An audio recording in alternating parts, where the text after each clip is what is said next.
Hello and welcome to Java programming series. और इस video में हम लोग पढ़ेंगे unary operator and ternary operator के बारे में, right? So let's head over to our slides and try to understand that what is unary operator and what is ternary operator, right? So here is our slide and here is our unary operator. अब unary operator कौन कौन से हैं उनको समझते हैं हम लोग, राइट? तो सबसे पहले हम लोग समझते हैं जो वाइडली यूज होता है यूनरी ऑपरेटर में, वो है हमारा इंक्रीमेंट ऑपरेटर, राइट? और इंक्रीमेंट ऑपरेटर के लिए जो सिंबल है वो है प्लस प्लस, राइट? अब जैसा कि इसमें देखो कि इंक्रीमेंट ऑपरेटर हम लोगों ने नेम दिया है और नेम से ही क्लियर हो रहा है कि इसका वैल्यू जो होगा उसको इंक्रीज करना है। तो इसके वैल्यू को हम लोग कैसे इंक्रीज करेंगे? तो सपोज करो कि आपके पास कोई वैल्यू है पहले से, राइट? यहाँ पे हम लोग एज्यूम कर लेते हैं कि सपोज x का वैल्यू अभी हमारे पास 10 है, राइट? और अगर हम लोग इसमें इंक्रीमेंट ऑपरेटर का यूज करेंगे कि x प्लस प्लस मैंने कर दिया, इसका मतलब हो गया कि x is incremented by 1, so the latest value of x becomes 11, right? So you will get the result as 11, right? तो यहाँ पे बिल्कुल आसान है समझना। इंक्रीमेंट करने का मतलब हो गया कि जो भी वैल्यू होगा उसका पहले से, उस वैल्यू में 1 इंक्रीज कर देना है, राइट? अब इंक्रीमेंट ऑपरेटर को भी हम लोग दो कैटेगरीज में डिवाइड करते हैं, राइट? इसमें फर्स्ट जो होगा उसको हम लोग बोलते हैं pre increment, right? And the second one is the post increment. अब देखो यहाँ पे प्री का मतलब क्या हुआ, पहले, और पोस्ट का मतलब बाद में। तो अगर हम लोग बात करते हैं कि प्री इंक्रीमेंट होगा तो प्री इंक्रीमेंट का एग्जांपल कैसे करेंगे हम लोग? तो सपोज करो कि आपके पास कोई वैल्यू है यहाँ पे x, राइट? और x ऑपरेंड है। अगर हम लोग इसके पहले प्लस प्लस लगा देते हैं, इसका मतलब हो गया कि ये हमारा प्री इंक्रीमेंट का एग्जांपल है। So this is our pre increment. और पोस्ट इंक्रीमेंट को कैसे हम लोग इंडिकेट करेंगे? तो अगर हमारे पास कोई ऑपरेंड है और उसके बाद में मैंने प्लस प्लस लगा दिया, इसका मतलब हो गया कि ये हमारा पोस्ट इंक्रीमेंट है। अब चाहे आप प्री इंक्रीमेंट लिखो या पोस्ट इंक्रीमेंट लिखो, दोनों का मतलब एक ही है कि वो प्रीवियस वैल्यू में 1 इंक्रीज करेगा। तो फिर आप लोगों का एक क्वेश्चन हो सकता है कि फिर ये दो तरीके से हम लोग क्यों लिखते हैं? दोनों में कुछ ना कुछ तो बेसिक डिफरेंस होगा। जरूर है डिफरेंस, हम लोग बाद में भी इसको करेंगे। सो अभी हम लोग उसके डेप्थ में नहीं जा रहे हैं, हम लोग उसको थोड़ा सा और पढ़ लेते हैं, थोड़ा और मैच्योर्ड होते हैं, फिर हम लोग इसका डिफरेंस को समझेंगे कि प्री इंक्रीमेंट और पोस्ट इंक्रीमेंट कब यूज करना चाहिए और उससे क्या इफेक्ट पड़ता है, right? Now the second operator is the decrement operator. और डिक्रीमेंट ऑपरेटर हमारा हो जाएगा यहाँ पे डिक्रीमेंट ऑपरेटर, और डिक्रीमेंट ऑपरेटर का सिंबल है माइनस माइनस। और डिक्रीमेंट ऑपरेटर जो काम करेगा वो इंक्रीमेंट ऑपरेटर का जस्ट अपोजिट, राइट? वहां पे हम लोगों का x का वैल्यू इंक्रीज हो रहा था और यहाँ पे x का वैल्यू डिक्रीज होगा, राइट? सपोज करो कि x का वैल्यू हमने ले लिया यहाँ पे 10, और अगर मैंने यहाँ लिख दिया x minus minus, then you will get the value of x as 9, right? तो आपका जो रिजल्ट मिलेगा वो होगा 9, राइट? अब इसमें भी आप प्री डिक्रीमेंट और पोस्ट डिक्रीमेंट कर सकते हो, लेकिन दोनों का सेंस वही रहेगा। वैल्यू का जो डिक्रीमेंट होगा वो 1 ही होगा, राइट? तो यहाँ पे हम लोग टाइप्स देख लेते हैं कि इसका टाइप्स कौन कौन सा होगा। तो एक तो हो गया प्री डिक्रीमेंट और दूसरा हो जाएगा पोस्ट डिक्रीमेंट, राइट? और सिंबल भी आप समझ सकते हो कि अगर प्री डिक्रीमेंट है इसका मतलब है कि ऑपरेंड के पहले आएगा माइनस माइनस, राइट? और अगर पोस्ट डिक्रीमेंट होगा तो ऑपरेंड के बाद में आएगा माइनस माइनस। ऑल राइट, तो अब हम लोग आते हैं अपने जेसेल के ऊपर में और चेक कर लेते हैं कि जैसा हम लोगों ने अभी पढ़ा है वैसा रिजल्ट मिलता है या नहीं मिलता है, right? So let's head over to our command prompt first and then clear the screen and go to JCell. So here is our JCell, और यहाँ पे हम लोग अभी डिक्लेयर कर लेते हैं integer value, suppose x is equals to 10, right? और अगर मैं यहाँ पे लिखूं x plus plus, then the value of x is incremented by 1। अभी जो यहाँ पे 10 दिख रहा है ना, वो प्रीवियस वैल्यू ऑफ x है, राइट। तो अभी अगर हम लोग यहाँ पे पूछेंगे कि x का करंट वैल्यू कितना है, तो हमें मिलेगा 11, राइट। अब यहाँ पे हम लोग दूसरा वैल्यू लेते हैं y, एंड y को ले लेते हैं हम लोग 20, और इस समय हम लोग यूज करते हैं प्री इंक्रीमेंट। तो अभी देखो प्लस प्लस y कर लिया, और अभी देखो 21 मिला, राइट। तो वहां पे पोस्ट इंक्रीमेंट था, तो पोस्ट इंक्रीमेंट में क्या हो रहा था कि पहले प्रिंट करो और बाद में x का वैल्यू इंक्रीज करो। यहाँ पे हमारे पास y में क्या हो रहा था कि पहले y का वैल्यू इंक्रीज करो एंड उसके बाद में प्रिंट करो, राइट। ये हमारा प्री और पोस्ट का डिफरेंस है। और इसी तरह से हम लोग डिक्रीमेंट ऑपरेटर का भी यूज कर लेंगे। तो सपोज करते हैं यहाँ पे हम लोगों ने लिया z and z is equals to suppose 30, और यहाँ पे हम लोग कर लेते हैं z माइनस माइनस। तो अभी देखो हम लोग यूज कर रहे हैं पोस्ट डिक्रीमेंट। तो पहले हम लोगों को प्रिंट करेगा एंड उसके बाद में z का वैल्यू डिक्रीज करेगा, राइट। तो हम लोगों को अभी z का करेंट वैल्यू तो 30 था, वो 30 दिखा दिया, लेकिन डिक्रीमेंट होने के बाद अभी हम लोगों ने प्रिंट करके नहीं देखा है। अगर हम लोग यहाँ पे z का वैल्यू प्रिंट करेंगे तो हम लोगों को मिल जाएगा 29, ऑल राइट। सेम उसी तरह से हम लोग कर लेते हैं प्री डिक्रीमेंट का।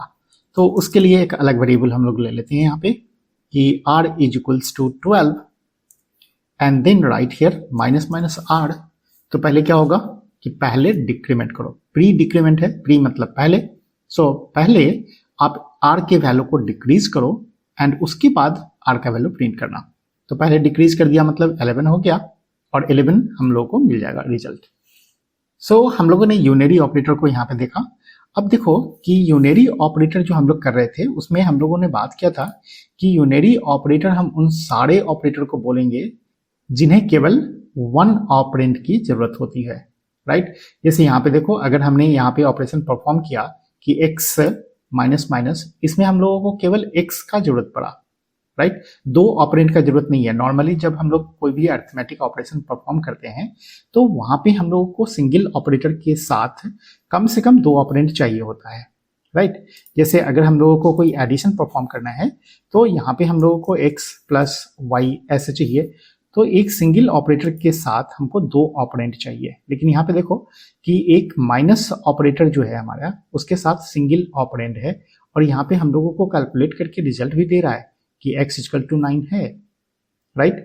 तो अगर हमारे पास कोई वैल्यू है, सपोज करो कि x है हमारे पास अभी, और जो x का वैल्यू है वो है अभी ट्रू, राइट। तो यहाँ पे जो ट्रू वैल्यू है ना, ये एक बुलियन वैल्यू होता है, राइट। तो हम लोग जब डेटा टाइप के बारे में बात करेंगे तो वहां पे हम लोग और भी डिस्कस करेंगे कि true and false boolean data type होता है, और भी कई टाइप के डेटा टाइप्स होते हैं, उसको डिटेल में पढ़ेंगे। लेकिन अभी मैं आपको थोड़ा सा हिंट्स देना चाहता हूं कि आप यूनरी ऑपरेटर को कैसे रिकॉग्नाइज करोगे और कैसे बोलोगे कि ये यूनरी ऑपरेटर है, राइट। तो यहाँ पे हमारे पास x क्या है, x हमारा एक बुलियन वेरिएबल है जिसके पास है वैल्यू ट्रू। तो अगर मैं यहाँ पे लिखूं कि not and then x, right, तो मुझे क्या रिजल्ट मिलेगा। आप एनालाइज करके देख लो कि अगर मैं यहाँ पे देता हूँ वैल्यू बुलियन, तो बुलियन वैल्यू आपको मालूम है कि या तो ट्रू होगा नहीं तो फॉल्स होगा, राइट। तो मैं यहाँ पे अगर लिखता हूँ कि नॉट x, इसका मतलब मैं बोलना चाह रहा हूँ कि नॉट ट्रू, और अगर नॉट ट्रू है इसका मतलब है कि हम लोग का आंसर मिलेगा ये फॉल्स। मतलब ट्रू नहीं है तो फॉल्स होगा ऑब्वियसली, राइट। तो आप अगर इसको भी चेक करना चाहते हो अपने जेसेल के ऊपर में, तो आप जाकर के यहाँ पे चेक कर सकते हो, राइट। तो सबसे पहले तो मैं स्क्रीन को क्लियर कर लूं। तो देखो जेसेल से बाहर निकलने के लिए क्या लिखते हैं हम लोग, तो एग्जिट, ये भी बात आप समझ लो। एग्जिट लिख करके स्लैश और एग्जिट लिखेंगे, गुड बाय मिल गया। स्क्रीन को क्लियर करो और फिर से हम लोग आ जाते हैं अपने जेसेल के ऊपर में, ऑल राइट। तो अगर मैं यहाँ पे लिखूं बुलियन वैल्यू, तो कैसे लिखूंगा यहाँ पे, तो लिखते हैं हम लोग boolean x is equals to true, right. और अगर मैं यहाँ पे लिखूं कि नॉट x, तो मुझे क्या मिला, फॉल्स मिला ना। तो यहाँ पे भी तो हमारे पास सिंगल ही ऑपरेंड है ना, और सिंगल ऑपरेंड के साथ अगर कोई ऑपरेटर यूज होता है तो उसको हम लोग क्या बोलेंगे, unary operator. So not operator is also categorized as a unary operator. हम लोगों ने पहले भी पढ़ा था इसको, राइट। किस में पढ़ा था आपको याद होगा, नहीं, वहां पे हम लोगों ने पढ़ा था लॉजिकल नॉट, राइट। तो लॉजिकल नॉट पढ़ो, या फिर अगर हम लोगों का बीट वाइज नॉट है उसमें भी सिंगल ही ऑपरेटर यूज होता है, राइट, तो उसको भी हम लोग बोलेंगे unary operator. All right, so this is all about the unary operator, and let's come to our ternary operator. So here is our ternary operator, and it is also known as a conditional operator, right? और इसके लिए हमारे पास जो symbol है वो symbol है question mark and colon, right. अब syntax देखो, यहाँ पे थोड़ा सा यहाँ पे हम लोग को समझना पड़ेगा। सिंटेक्स मतलब रूल क्या है। तो रूल क्या कहता है कि सबसे पहले आपको यहाँ पे कंडीशन डालने हैं, और अगर कंडीशन सही निकला तो क्वेश्चन मार्क के बाद का स्टेटमेंट प्रोसेस करना है। So here is our statement for true, और अगर कंडीशन गलत निकला तो कोलोन दे करके जो भी स्टेटमेंट हम लोग लिखेंगे वो स्टेटमेंट प्रोसेस करेगा। So here is our statement for false, right.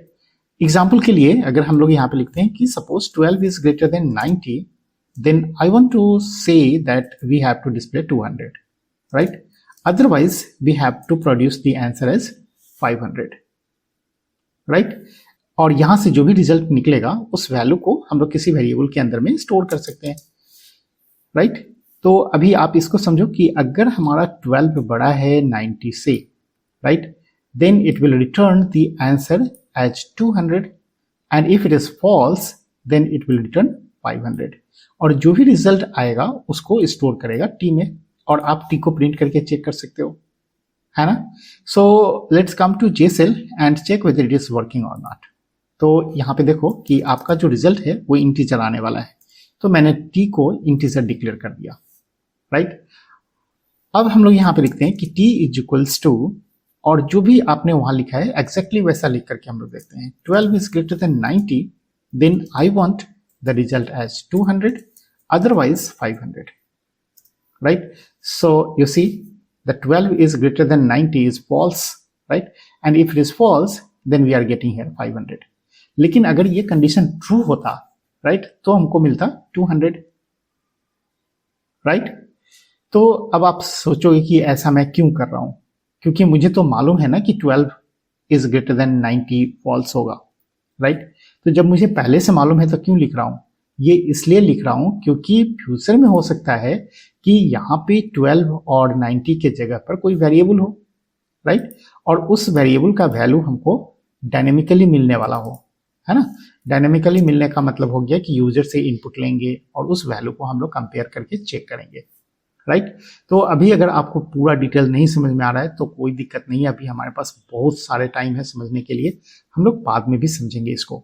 लेकिन अभी थोड़ा सा और हम लोग यहाँ पे एग्जांपल देखते हैं, हो सकता है आपको समझ में आ जाए, right. So suppose I want the answer, और आंसर क्या चाहिए कि अगर मैं बोलता हूँ यहाँ पे कि मेरे पास जो सैलरी है, अगर वो सैलरी 9,000 या 90,000 से ज़्यादा है, right, then I want the bonus, and I want the bonus how much? Suppose I want the bonus as 12,000, और अगर 90,000 से ज़्यादा नहीं है then I want the bonus as 10,000, right?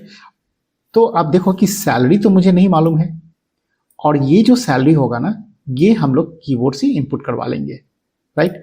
और कीबोर्ड से इनपुट कराने का मतलब क्या है कि आपको सैलरी कोई और देगा, और जो यूजर इनपुट करेगा उस वैल्यू के ऊपर ये हमारा कंडीशन डिपेंड करेगा कि ये कंडीशन हमारा ट्रू है या फॉल्स है। आप ऐसे इसको समझो कि if salary is greater than 90,000 then your bonus will be 12,000, otherwise your bonus will be 10,000, that's all. So इस वीडियो में हम लोग इतना ही रखते हैं, और नेक्स्ट वीडियो में हम लोग पढ़ेंगे डेटा टाइप्स के बारे में, और different types of data type जो है उसको हम लोग समझने की कोशिश करेंगे, right. So that's all for this video, we will see you in the next video, till then bye bye.